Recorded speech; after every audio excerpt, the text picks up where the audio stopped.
actually going to take you out to a live demonstration today. It's at the store that I've worked at for 20 years. Andrew Preston has been marbling for about a decade now, and the things that he is marbling, primarily on paper, oh, chef's kiss. You guys are gonna love them. What is that? Carrageenan. It's a seaweed powder mixed with water. The seaweed powder thickens the water up and allows paint to float on top. Andrew is using the marbling kit made by Jacquard products. So little drops of paint are all we need to make something beautiful. As you can see, the paint spreads on the surface of the carrageenan water. There's basically no friction, so it allows the colors to move as they please. I love how some colors are like, I'm out of here. Yeah, other ones stay put. Oh, Green. I'm stubborn. Yep, super dense. You can thin those colors out if you want, though. You sure can. I just forgot to bring the item that you thin them out with. The synthetic gall.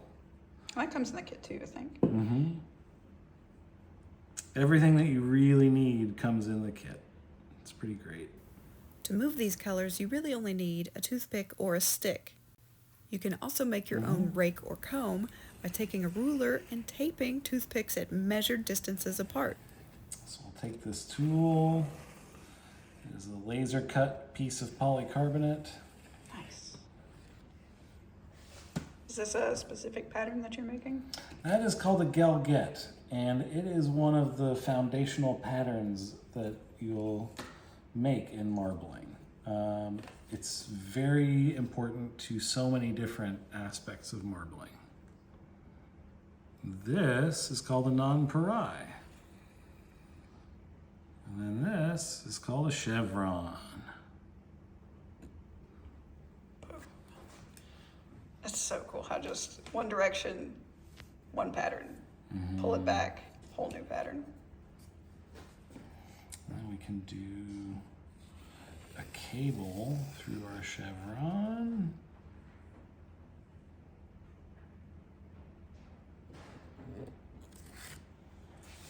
That gives us all of these delightful little spiky peaks that wisp over to the side. We'll do another one this way.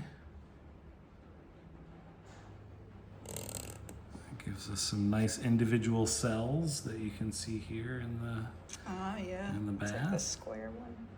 And then within those we can make little swirls.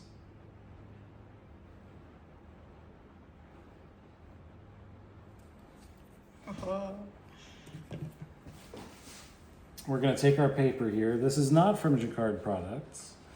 This is from Graphic Products. It's called Mulberry Paper. Mulberry paper has lots of very, very long, thirsty fibers in them that just soak up the paint immediately. So you don't have to pre-treat this paper. This paper does not need pre-treatment. That's cool.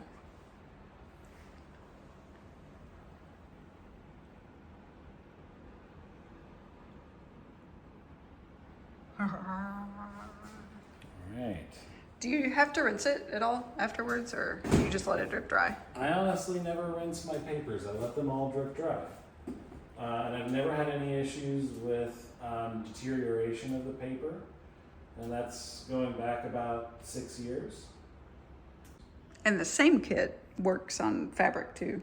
But I've always rinsed the fabric after printing, like on silk or cotton. You do hats. I do the hats. I should rinse them, but I don't. And whenever I'm in the rain, I get a nice slimy coating that goes down my face a little bit. Yeah, that's right. The silk in particular, it feels weird. It just feels weird. This is not a sponsored video, but we are being specific about the materials used here because they give such good quality results. Andrew and I both teach from this kit. The colors are strong, vibrant, and absolutely beautiful. Can I show your portfolio? Yeah. Right this way. Obviously, these are pretty huge, so you're working on a big tray. Yeah, I'm working on in a tray that is 4 times the size of what we just looked at out on the floor there. This is my portfolio.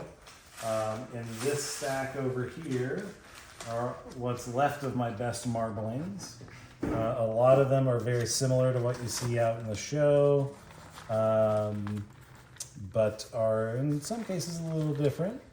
This one's a lot smoother looking, like it has a pastel, a blended pastel kind of effect. Ooh. Because as wild as those are, it's like, how could you ever recreate it? But turns out with those combs, you can recreate That's designs true. pretty accurately. You sure can. Dude, that's so cool. I love that. These I always think of as little wrapped candies. But yeah. The black and white ones make my eyeballs go crazy. And Yes, I have a friend that really likes op art. Yeah, and, I think that one's my favorite, maybe. If you're enjoying this Art in the Wild demonstration and exploration, give this video a like. It helps share the video so other artists can be inspired and learn too.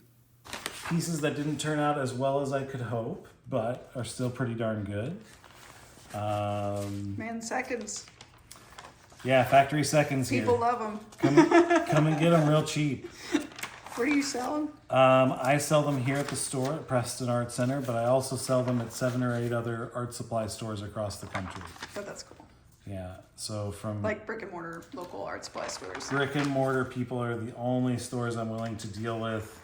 You have to have a physical location. You pretty much have to be, you have to be an independent business. Because those are the only people who understand me. That's right. Artists supporting artists. This is where we're actually testing stuff out, figuring out what direction we want to go in, and experimenting with new techniques. I don't have a whole lot to show you at the moment. This is one of my favorites though, where just little twists on the basic idea. Yeah. Instead of going all the way across, I went to the middle and to the middle. You know, just little shit like that. That's cool though. I love Yeah. the symmetry that just kind of unfolds in that. And you've got an Instagram as well. I do have an Instagram. Drooby9000 is my Instagram. You show some cool stuff on there too, which is a lot of Thank fun. you. The show is basically, I like to think of it as an in-person Instagram post. So it's just everything that you see here has probably been on Instagram and is Instagram worthy. So you could take a selfie in front of one of these.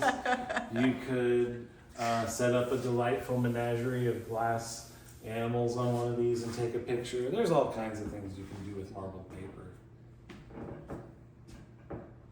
A young man, I believe in Egypt, has started to contact me on Instagram and ask me lots of questions about marbling based on this piece. He was just like, I love this and I now wish to marble. Yeah. And so I was really taken by that and thought that it was very sweet and wonderful that he would see a piece of mine and decide that he wants to work in that medium. All that's left is for us to take a selfie with one of these.